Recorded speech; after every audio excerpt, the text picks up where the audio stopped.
আবু হুরায়রা রাদিয়াল্লাহু তাআলা আনহু বলেন, রাসূল সাল্লাল্লাহু আলাইহি সাল্লাম বলেছেন, আফজালুস সিয়াম বাদা রমাজান শাহরুল্লাহিল মুহররম। রমাজানের পরে সবচেয়ে উত্তম সিয়াম হচ্ছে মুহররমের সিয়াম।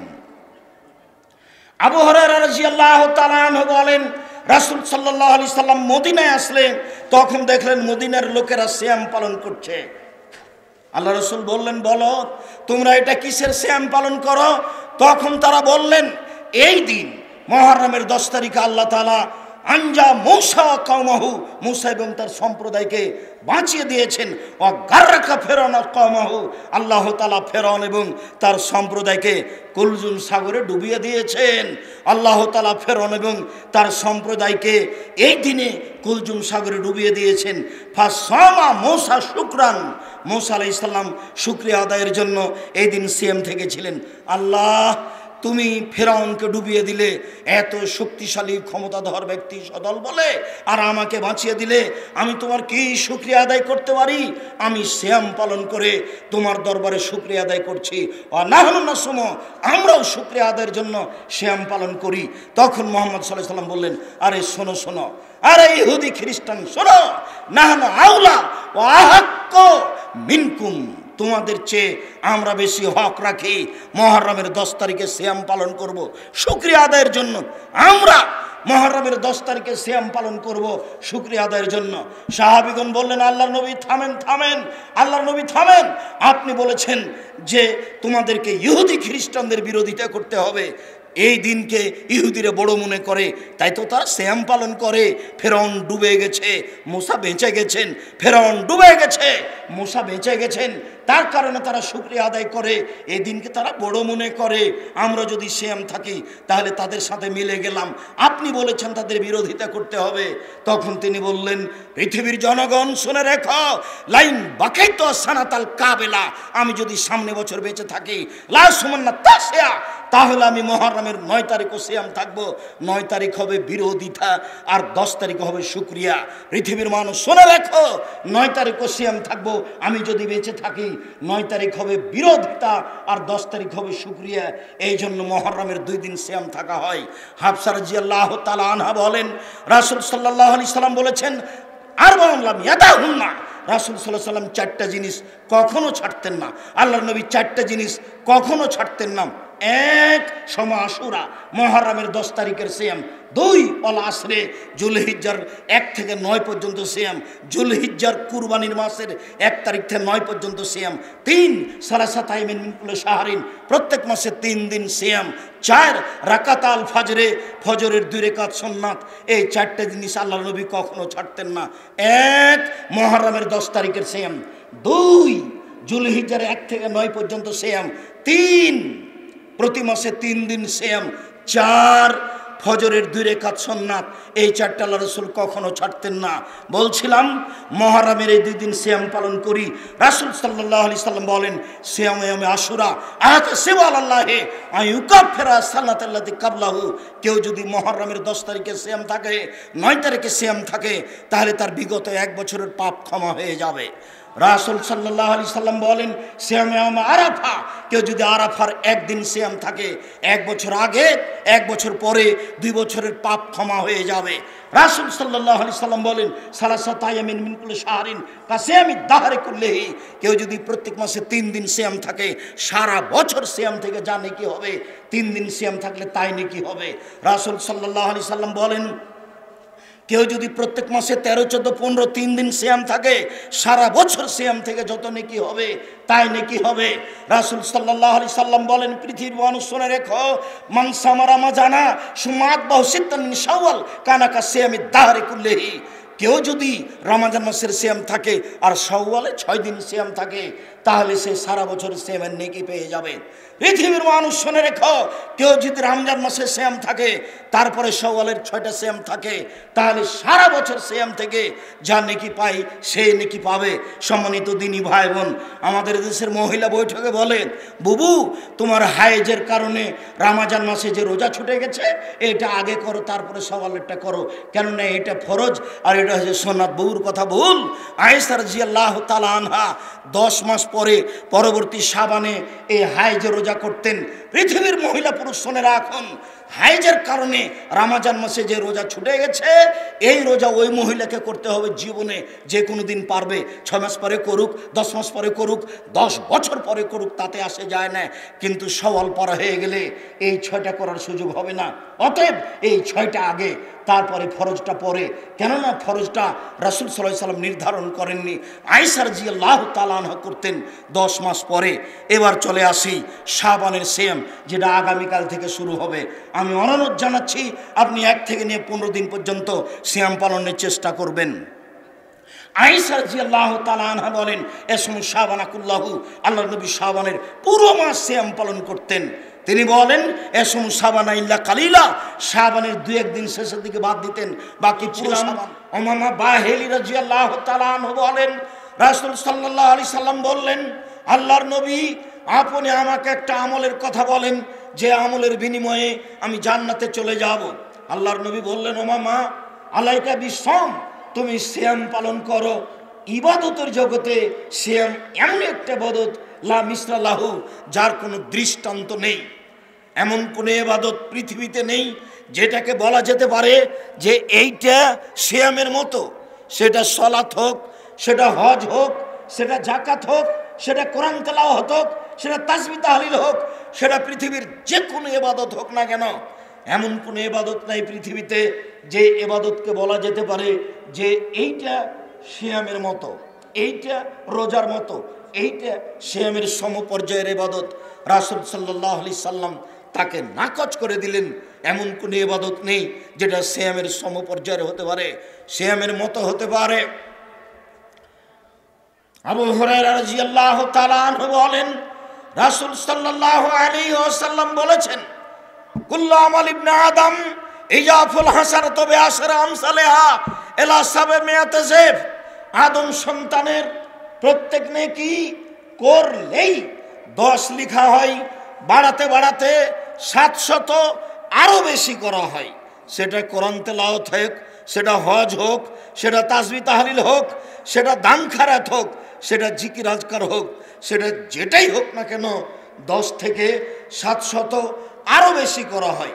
কাল আল্লাহু তাআলা, আল্লাহ তাআলা বলেন, তবে সিয়াম ফাইনাহু লি, সিয়াম হচ্ছে আমার জন্য, ওয়ানা আজিজি বিহি, প্রতিদান আমি দিই।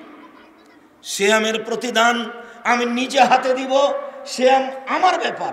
তিনি আরো বলেন, ইয়াদাও শাহওয়াতুহু তামাহু মিন আজলি, সে তার প্রবৃত্তিকে ত্যাগ করেছে আমার কারণে, সে খাদ্য ছেড়ে দিয়েছে আমার কারণে। প্রবৃত্তিকে মানে যারা জাহান্নামে যাবে তারা, সিয়াম ছেড়েছে মানে, সিয়াম ধরেছে মানে, সিয়াম করেছে মানে প্রবৃত্তিকে ত্যাগ করেছে। সিয়াম শব্দের অর্থ হলো বিরত থাকা, আবিধানিক অর্থ। শরীয়তের পরিভাষায় ফজর থেকে নিয়ে সূর্য ডুবা পর্যন্ত খাওয়া পান করা, স্ত্রী মিলন, যাবতীয় অপছন্দ কথা ও কর্ম থেকে বিরত থাকার নাম সিয়াম। সিয়াম ভিন্ন ধরনের ইবাদত, যেখানে কোনো অপছন্দ কথা কর্ম চলে না, যেখানে খাওয়া চলে না, যেখানে স্ত্রী মিলন চলে না, তার নাম হচ্ছে সিয়াম। সর্ব ধরনের অপছন্দ কথা ও কর্ম থেকে বিরত থাকে। তাই আল্লাহ তাআলা বলেন, আমার কারণেই তো সে প্রবৃত্তি ত্যাগ করেছে, আমার কারণেই তো সে মনের ইচ্ছা চলাকে ত্যাগ করেছে, আমার কারণেই তো সে খাদ্যকে ত্যাগ করেছে। অতএব বিনিময় আমি নিজে হাতে দিব, আমি ফেরেশতাকে দিতে বলবো না। তার নাম সিয়াম। সম্মানিত দিনী ভাই বোন, প্রবৃত্তি খুব খারাপ জিনিস। আবু হুরায়রা রাদিয়াল্লাহু তাআলা আনহু বলেন, রাসূল সাল্লাল্লাহু আলাইহি সাল্লাম বলেছেন, হজবাতিন নার বিশাহওয়াত হজবাতিল জান্নাত বিল মাকারিহ। নিয়ম নীতি কষ্ট ক্লেশ দ্বারা জান্নাত ঘেরা আছে, প্রবৃত্তি দ্বারা জাহান্নাম ঘেরা আছে। মন মতো চলে যে জাহান্নামে যাবে সে, প্রবৃত্তিকে মানে যে জাহান্নামে যাবে সে। টাকনু নিচে প্যান্ট পরে যে প্রবৃত্তিকে মানে সে, দাড়ি চাঁচে যে মন মতো চলে সে, দোকানে বসে আড্ডা পিটে যে মন মতো চলে সে, দোকানে বসে আড্ডা পিটে ল্যাংটা মেয়েকে দেখে চক্ষু ঠান্ডা করে যে, কলিজা ঠান্ডা করে যে মন মতো চলে সে, সুদ ঘুষ খায় যে মন মতো চলে সে, মন মতো চলে যে জাহান্নামে যাবে সে, দাঙ্গাবাজি করে, দলীয় ক্ষমতা দেখিয়ে, দাপট দেখিয়ে জমি দখল করে মানুষের প্রতি জুলুম নির্যাতন চালায় যে, মন মতো চলে সে, মন মতো চলে যে, জাহান্নামে যাবে সে। দোকানে বসে আড্ডা পিটে যে, মন মতো চলে সে, মন মতো চলে যে, জাহান্নামে যাবে সে। রাসূলের নীতিকে উপেক্ষা করে মানুষের প্রতি জুলুম নির্যাতন চালায় যে, মন মতো চলে সে, মন মতো চলে যে, জাহান্নামে যাবে সে। আজ থেকে 1450 বছর পূর্বে মুহাম্মদ সাল্লাল্লাহু আলাইহি সাল্লাম বলেন, হজবাতিন নার বিশাওয়াত, মনের ইচ্ছা দ্বারা জাহান্নামকে ঘেরা আছে। নিয়ম নীতি, কষ্ট ক্লেশ, ত্যাগ তিতিক্ষা দিয়ে জান্নাতকে ঘেরা আছে। জান্নাত পাওয়া বড় টাফ ব্যাপার, জাহান্নাম পাওয়া সহজ। নগ্ন পোশাকে চলে যেসব মহিলারা, তারা সহজেই জাহান্নামে যাবে। যারা পুরুষের পোশাক পরে তারা সহজেই জাহান্নামে যাবে। তাই তো রাসূল সাল্লাল্লাহু আলাইহি সাল্লাম বললেন, পৃথিবীর মানুষ শুনে রেখো, 3 শ্রেণীর মানুষ জাহান্নামে যাবে। পৃথিবীর মানুষ শুনে রেখো, 3 শ্রেণীর মানুষ জাহান্নামে যাবে। 1, মুদমিনুল খামর, যারা নিয়মিত বিড়ি, তামাক, জর্দা, সিগারেট, ডুল, নেশাদার দ্রব্য খায়, পান করে, তারা জাহান্নামে যাবে। 2, আর রাজরাতু মিনান নিসায়ে, পুরুষের বেশধারী নারী, যারা পুরুষের জুতা স্যান্ডেল পরে, যারা পুরুষের শার্ট প্যান্ট পরে, যারা পুরুষের পোশাক পরে, এইসব নারী জাহান্নামে যাবে। রাসূল সাল্লাল্লাহু আলাইহি সাল্লাম বলেন, দায়ুস আল্লাযী কুরফি আলাল খাবাসা, যার বাড়িতে বেহায়ের সুযোগ পেয়েছে, যার মেয়ে নগ্ন পোশাকে রাস্তাঘাটে চলে, যার মেয়ে নগ্ন পোশাকে স্কুল কলেজে যায়, তারাই হচ্ছে দায়ুস। যার স্ত্রী ইসলামী পোশাক পরে না, নগ্ন পোশাক পরে রাস্তাঘাটে চলে, তারাই হচ্ছে দায়ুস। হজ করলেও হবে না, তাহাজ্জুদ পড়লেও হবে না। রাসূল সাল্লাল্লাহু আলাইহি সাল্লাম 1450 বছর পূর্বে এইভাবে ঘোষণা দিয়েছেন। সম্মানিত দিনী ভাই বোন, তাই তো আল্লাহ নবী বলছেন যে, আমি যখন জাহান্নাম দেখলাম, তখন দেখলাম শুধু নারী আর নারী। আমি যখন জাহান্নাম দেখলাম, তখন দেখলাম শুধু মহিলার মহিলা, নারী আর নারী। তিনি বলেন, পৃথিবীর মানুষ শুনে রেখো, 2 শ্রেণীর মানুষ রয়েছে যাদের আমি দেখিনি, ওরা জাহান্নামে যাবে। 2 শ্রেণীর মানুষ জাহান্নামে যাবে, আমি তাদের দেখিনি। 2 শ্রেণীর মানুষ জাহান্নামে যাবে, আমি তাদের দেখিনি। 1, মাহুম সেয়াতুন, 1 শ্রেণীর মানুষ যাদের হাতে থাকে লাঠি, কাজনাবিল গাব্বাকারে, গাভীর লেজের মতো, একদিক মোটা একদিক চিকন, এদের বেহান্নাস, তারা মানুষকে মারে এই দিয়ে, এরা জাহান্নামে যাবে। যারা সাধারণত সরকারি ডিপার্টমেন্টে থাকে, পুলিশ ডিপার্টমেন্টে থাকে, তাদের হাতে এরকম লাঠি থাকে। যারা স্কুল কলেজে পড়ে, দাঙ্গাবাজি করে, তাদের হাতে এরকম লাঠি থাকে। যারা দলীয় দাপট দেখায়, তাদের হাতে এরকম লাঠি থাকে। এরকম লাঠি থাকে যাদের হাতে, তারা জাহান্নামে যাবে, আমি তাদের দেখিনি। 2, নিশাউন, মহিলা, কাশিয়াতুন, কাপড় পরে থাকে, আরিয়াতুন, উলঙ্গ, মমিলাতুন, তারা নিজের দিকে পুরুষকে আকৃষ্ট করে, মায়লাতুন, তারা নিজেরা পুরুষের দিকে আকৃষ্ট হয়। লায়াত খোলাল জান্নাহ, এরা জান্নাতে যাবে না, জান্নাতে তো যাবে না, যাবেই না। ওয়ালা ইয়াজিদুনা রিহাহা, এরা জান্নাতের গন্ধ পাবে না। ফাইনা রিহা লা তুজাদু মিন মাসরিতি কাযা ওয়া কাযা, যে জান্নাতের গন্ধ 1 বছরের দূরত্ব পথ থেকে পাওয়া যায়, যেই গন্ধ জান্নাতের 1 বছরের দূরত্ব পথ থেকে পাওয়া যায়, সেই গন্ধ এই মহিলারা পাবে না, জান্নাতে তো যাবেই না, যাবেই না। উপস্থিত বৈঠকের দিনই মুসলিম বোন, সারা বিশ্বের মুসলিম মহিলাকে বলতে চাই, আজ এখন যারা দেশ বিদেশে অনলাইনে আমাদের সাথে রয়েছেন, সমস্ত দিনী ভাই বোনকে বলতে চাই, দেখুন, পুরুষকে বিপদে ফেলে, পুরুষকে জাহান্নামের দিকে ঠেলে দিয়ে, পুরুষকে রূপ চেহারা দেখিয়ে নিজেকে জাহান্নামী করে নিজেকে শিক্ষিতা মনে করিয়েন না। মৌল হিসাব কোটি কোটি মানুষকে রূপ চেহারা দেখিয়ে জাহান্নামের দিকে ঠেলে দিয়ে নিজেকে জান্নাতি মনে করেন, নিজেকে সভ্য মনে করেন, নিজেকে শিক্ষিতা মনে করেন। জি না, আপনার মতো মানুষকে কে শিক্ষিতা বলেছে? আপনি একটা পশু। বুঝেও বুঝে না ওরা, অন্তর আছে বুঝে না, দেখেও দেখে না ওরা, চক্ষু আছে দেখে না, শোনেও শোনে না ওরা, কান আছে শোনে না। উলায়েকে কালানাম, তারা পশু প্রাণীর মতো, তারা গরু ছাগলের মতো, তারা কুকুর শৃগালের মতো, বালুহা জাল, বরং তার চেয়ে খারাপ। আল্লাহ আপনাকে পশু প্রাণীর মতো মনে করেন, গরু ছাগলের মতো মনে করেন, কুকুর শৃগালের মতো মনে করেন। কে বলেছে আপনি শিক্ষিত? ভুল হিসাব। আপনি শিক্ষিতা মেয়ে নন, জাতির ক্ষতি করে আপনি শিক্ষিতা হতে পারেন না। নিজের ক্ষতি করে আপনি শিক্ষিত হতে পারেন না, জাতিকে ধ্বংসের পথে ঠেলে দিয়ে আপনি নিজেকে শিক্ষিত মনে করতে পারেন না, ভুল হিসাব। বলছিলাম সম্মানিত দিনী ভাই বোন, ইবাদতের জগতে সবচেয়ে ব্যতিক্রম ভিন্ন ধরনের ইবাদত হলো সিয়াম, যার বিনিময় হচ্ছে জান্নাত। সাহাল রাদিয়াল্লাহু তাআলা আনহু বলেন, রাসূল সাল্লাল্লাহু আলাইহি সাল্লাম বলেছেন, পৃথিবীর মানুষ শুনে রেখো, জান্নাত একটি দরজা, 8টি জান্নাতের 8টি দরজা রয়েছে। মিনহা মাবুনি সমর রায়ান, 8টির একটি হচ্ছে রায়ান নামক দরজা। লা ইয়াদখুলুহু ইল্লা সায়মুন, এই দরজা দিয়ে সিয়াম পালনকারী ছাড়া কেউ প্রবেশ করতে পারবে না। এ যা দাখালা আখিরহু মুগলিকা, যখন সিয়াম পালনকারীর শেষ ব্যক্তি ঢুকে যাবে তখন এই দরজা বন্ধ করে দেওয়া হবে। আদম সন্তান যখন জান্নাতে প্রবেশের জন্য যাবে, যারা দান করেছে তাদের ওই দরজা, দানের দরজা থেকে ফেরেশতারা চিৎকার করে বলবেন, আসেন আসেন, এই দরজা দিয়ে আসেন। যারা দান করেছেন এই দরজা দিয়ে আসেন। যারা হজ করেছে হজের দরজা দিয়ে ফেরেশতারা চিৎকার করে ডাকবেন, আসেন যারা হজ করেছেন এই দরজা দিয়ে আসেন। যারা সালাত আদায় করেছেন তাদেরকে ফেরেশতারা সালাতের দরজা দিয়ে ডাকবেন, আসেন আসেন, এই দরজা দিয়ে জান্নাতে প্রবেশ করেন।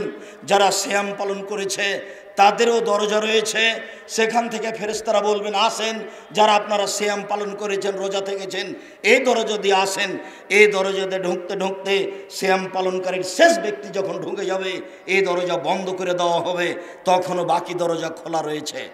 সম্মানিত দিনী ভাই বোন, বাকি সব দরজা দিয়ে একজন আরেকটারে ঢুকতে পারে, আরেকটার দরজায় ঢুকতে পারে, কিন্তু সিয়াম পালনকারী ব্যতীত এই দরজা দিয়ে কেউ প্রবেশ করতে পারবে না। ইবাদতের জগতে সিয়াম একটি ভিন্ন ইবাদত, যে ইবাদতের সাথে আর কোনো ইবাদতের মিল নেই, যে ইবাদতের সাদৃশ্য ইবাদত পৃথিবীতে নেই, যে ইবাদতের মতো ইবাদত পৃথিবীতে নেই। সম্মানিত দিনী ভাই বোন, আব্দুল্লাহ ইবনে ওমর রাদিয়াল্লাহু তাআলা আনহু বলেন, রাসূল সাল্লাল্লাহু আলাইহি সাল্লাম বলেছেন, পৃথিবীর মানুষ মনে রেখো, সিয়াম বিচারের মাঠে বলবে, রব্বি মানাতুহু তাওমা শাহাতা বিন নাহারে ফাশাফিনি ফিহি, এই লোকটাকে আমি দিনে খেতে দিনি, এই লোকটাকে আমি প্রবৃত্তি অনুযায়ী চলতে দিনি, তুমি আমার কথা শোনো, একে জান্নাতে দাও। প্রতিপালক, আমি সিয়াম বলছি, আমি রোজা বলছি, একে আমি দিনে খেতে দিনি, একে আমি মন মতো চলতে দিনি, প্রবৃত্তি অনুযায়ী চলতে দিনি, অতএব তুমি আমার কথা শোনো, একে জান্নাতে দাও। ফাইসব ফানে, সিয়ামের কথা, কোরআনের কথা শুনে নেওয়া হবে। আল্লাহ বলবেন, ঠিক আছে সিয়াম, তোমার কথা আমি মেনে নিলাম, ঠিক আছে রোজা, আমি তোমার কথা মেনে নিলাম, যাও এ ব্যক্তিকে আমি জান্নাতে দিয়ে দিলাম। সিয়াম আপনার পক্ষে বিচারের মাঠে কথা বলবে। সম্মানিত দিনী ভাই বোন, তবে সিয়াম বিচারের মাঠে বলবে, আমি একে প্রবৃত্তি অনুযায়ী চলতে দিনি। দাড়ি চাচে যারা, রোজা থাকে তারা সিয়াম থাকে না। রোজা মানে হচ্ছে উপবাস থাকা, আর সিয়াম মানে হচ্ছে বিরত থাকা। মিথ্যা কথা বলে যারা, রোজা থাকে তারা সিয়াম থাকে না। দোকানে বসে আড্ডা পিটে যারা, তারা রোজা থাকে, সিয়াম থাকে না। যারা সুদ ঘুষ খায় তারা রোজা থাকে, সিয়াম থাকে না। রোজা মানে উপবাস থাকা, আর সিয়াম মানে বিরত থাকা। নগ্ন পোশাকে চলে যারা, রমজান এসেছে, আজকে দুলা ভাইকে দাওয়াত দিয়েছে, বন্ধু বান্ধবকে দাওয়াত দিয়েছে, ইফতার করাবে, তাই সেই মেয়েটি 10টার সময় বাজারে গেছে, হাট বাজার করেছে, রান্না বান্না করেছে, 4টে 4:30 থেকে ইফতারি সাজাচ্ছে। 10 বন্ধুকে, দুলা ভাইকে ইফতারি খাওয়াবে, সেই জন্য এই রোজা থাকে, এ সিয়াম থাকে না। এ প্রবৃত্তি অনুযায়ী চলে, এ সিয়াম থাকে না। এ রোজা থাকে, নগ্ন পোশাকে চলে, মাথার চুল জাতিকে দেখিয়ে রোজা থাকা যায়, সিয়াম থাকা যায় না। রোজা মানে উপবাস থাকা, আর সিয়াম মানে বিরত থাকা। আপনাকে বলছি, উপস্থিত বৈঠকের দিনই মুসলিম বোন, আপনাকে বলছি, সারা পৃথিবীর মুসলিম মহিলাকে বলছি, দেশ বিদেশে যারা এখন অনলাইনে আমাদের সাথে রয়েছেন সকলকে বলছি, দেখুন নিজেকে ফাঁকি দিয়ে, জাতিকে কষ্ট দিয়ে জান্নাত কেনার চেষ্টা করিয়েন না। দেখুন নিজেকে ফাঁকি দিয়ে, জাতিকে বিপাকে ফেলে রোজা থাকার চেষ্টা করিয়েন না। দেখুন নিজেকে বিপাকে ফেলে, জাতির ক্ষতি করে রোজা থেকে আল্লাহকে সন্তুষ্ট করার চেষ্টা করিয়েন না। ভুল হিসাব। আবু সাঈদ খুদরি রাদিয়াল্লাহু তাআলা আনহু বলেন, রাসূল সাল্লাল্লাহু আলাইহি সাল্লাম বলেছেন, পৃথিবীর মানুষ শুনে রেখো, মান সামা ইয়াওমান ফি সাবিলিল্লাহ, কেউ যদি আল্লাহকে সন্তুষ্ট করার জন্য একদিন সিয়াম থাকে, বাদাল্লাহু জানিন নারে সাবিনা খরিফা, আল্লাহ তাকে জাহান্নাম থেকে 70 বছরের পর দূরে সরিয়ে দিবেন। রাসূল সাল্লাল্লাহু আলাইহি সাল্লাম বলেন, পৃথিবীর মানুষ শুনে রেখো, মান সামা ইয়াওমান বাদাল্লাহু মিনহু নারা মিন মাসিরা, কেউ যদি একদিন আল্লাহকে সন্তুষ্ট করার জন্য সিয়াম থাকে, তাহলে আল্লাহ জাহান্নামকে তার থেকে 100 বছরের পর দূরে সরিয়ে দিবেন। রাসূল সাল্লাল্লাহু আলাইহি সাল্লাম বলেন, কেউ যদি আল্লাহকে সন্তুষ্ট করার জন্য একদিন নফল সিয়াম থাকে, জালাল্লাহু বাইনাহু বাইনান নারি খান্দাক কামা বাইনাস সামাই ওয়াল আরজ, তাহলে তার মাঝে আর জাহান্নামের মাঝে একটা গর্ত খনন করবেন, যে গর্ত বড় হচ্ছে আকাশ জমিনের সমান, ব্যবধানের সমান। অর্থাৎ কেউ যদি একদিন সিয়াম থাকে, তাহলে আল্লাহ তাকে জাহান্নাম থেকে 500 বছরের পর দূরে সরিয়ে দিবেন। 1 70 বছরের পর দূরে সরিয়ে দিবেন। 2 100 বছরের পর দূরে সরিয়ে দিবেন। 3 500 বছরের পর দূরে সরিয়ে দিবেন। মানে সব মিলে হলো সিয়ামের ফলাফল জান্নাত। সব মিলে হলো সিয়ামের ফলাফল জান্নাত। অতএব নফল সিয়াম